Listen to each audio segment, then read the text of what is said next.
Okay, thank you so much. So my topic for today's debate is tonometry in general OPD, explanation for all. Before that, I would like to thank Dr. Amit Purwal and the entire scientific committee for giving me this opportunity. So we all know that the importance of precise IOP measurement is well-known fact whenever it comes to diagnose a case of glaucoma, starting the therapy or modulating the therapy as well when the cases are progressing. And the concept of baseline IOP was conceptualized keeping in mind that we all know that's a time-tested phrase in glaucoma which fits to all the cases is each and every millimeter of mercury pressure counts, especially when we talk about the normal tension glaucoma or the ocular hypertensive patients. Let me simplify it for you. So looking at these clinical pictures where the top picture shows a healthy optic nerve hit and the bottom picture shows kind of early notch which can be missed off in a busy general OPD. So the question arises that can we send off these patients home depending upon a single reading taken by RT?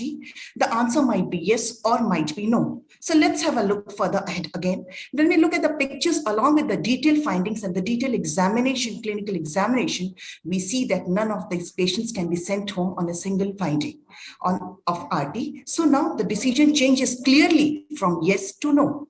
Let's see that what the literature has to say, which says that agreement, because whenever any new instrument is launched or it's there is a validation which is required, and also that there is an agreement which needs to be done before with the pre-existing instrument. So the agreement is higher in the range between RT and GAT is higher in the range of 9 to 22 millimeters of mercury. That's a normal range. But in glaucoma, we cannot assume that all the patients are going to be normal who are coming to the general OPD. Also, it says that the discrepancies are there in whenever the pressure is crossing 22 millimeters of mercury. And this is the tonometer, the RT is the tonometer, which is going to be more affected by the pachymetry. And it's not possible to do a pachymetry in a general OPD, which is so busy where we are talking to go for only RTs to save the time. Also, when we talk about the pachymetry, we know that the lower corneas or we can say the lower pachymetry readings are the risk factors according to the OHTS for progression. So again, it says that in the thin corneas, the agreement is not there with the GAT.